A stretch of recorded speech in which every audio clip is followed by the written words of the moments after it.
Une source d'origine thermique est en fait une source de lumière qui produit sa lumière grâce à une élévation de température. Alors comme exemple, on peut citer une lampe à incandescence, on peut citer une lampe halogène, on peut citer une barre de fer qui serait chauffée à très haute température. Tout corps chauffé émet de la lumière et devient ce que l'on appelle en physique une source d'origine thermique. Quand une source d'origine thermique émet de la lumière, le spectre de cette lumière est un spectre continu, c'est-à-dire qu'il se présente comme un ensemble, une infinité de radiations lumineuses mises les unes à côté des autres pour former un dégradé tel que celui qu'on peut observer actuellement sur l'écran. Pour se repérer parmi cette infinité de radiations, eh bien les physiciens ont défini une grandeur sur un axe qui est noté lambda, minuscule, lettre grecque, qui s'appelle la longueur d'onde. Chacune des radiations qui composent ce spectre est caractérisée par la valeur de sa longueur d'onde.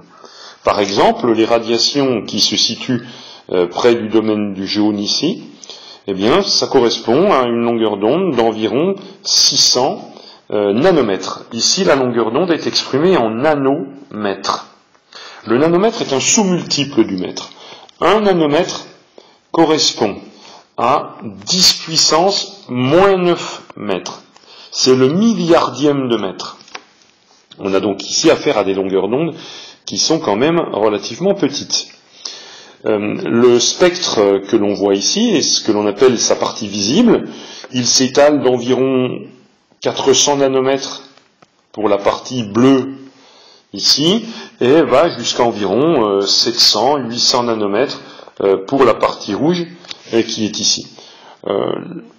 Voilà, on a bien sûr l'intermédiaire à peu près 500 nanomètres ici. Chaque radiation peut être caractérisée par la valeur de sa longueur d'onde.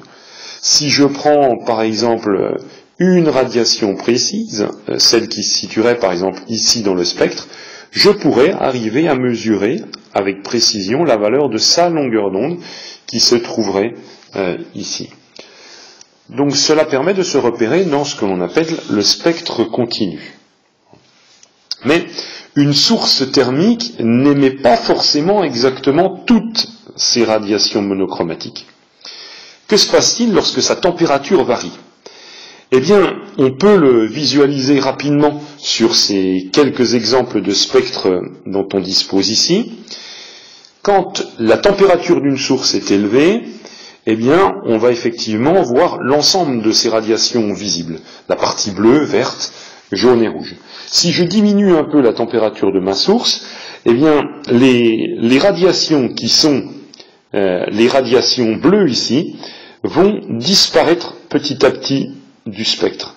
Voilà.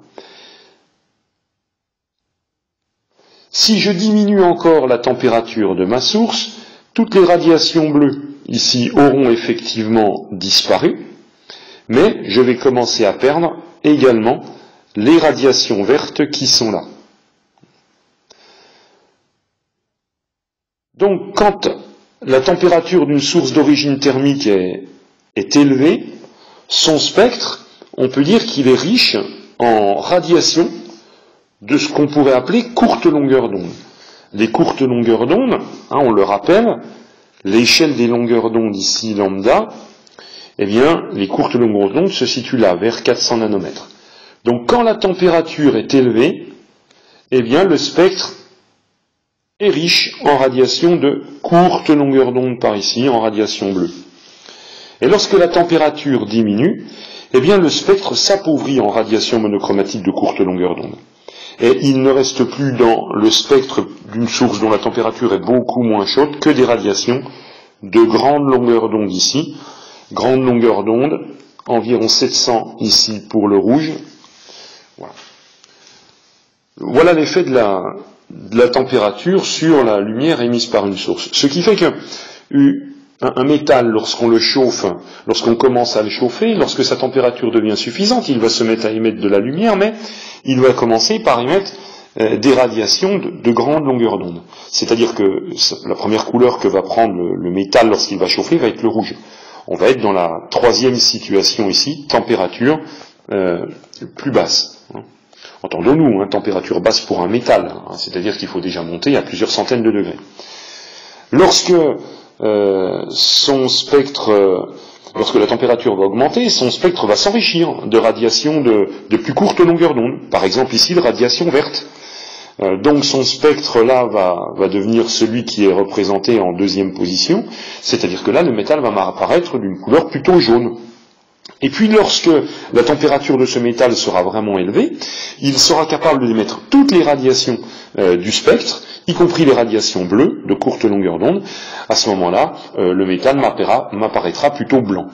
Il y a bien une expression qui dit chauffer à blanc, elle vient bien de ce phénomène-là. On peut le visualiser ça sur ce qu'on pourrait appeler un profil spectral, c'est-à-dire une courbe qui serait la représentation ici en ordonnée de ce qui serait une intensité lumineuse. Donc je mets une intensité ici, lumineuse, en fonction de la longueur d'onde lambda, qui pourrait être exprimée en nanomètres. Je retrouverai donc mes graduations ici, environ 600 pour la radiation jaune, 700 ici pour la fin du spectre, sa partie visible, 400 pour la partie du début, bleue, et puis 500 à peu près ici, le début de la partie verte. Voilà. Lorsqu'une source est très chaude, elle va émettre beaucoup de lumière ici, et elle va être capable d'émettre beaucoup de radiations de courte longueur d'onde, 400, 500 nanomètres.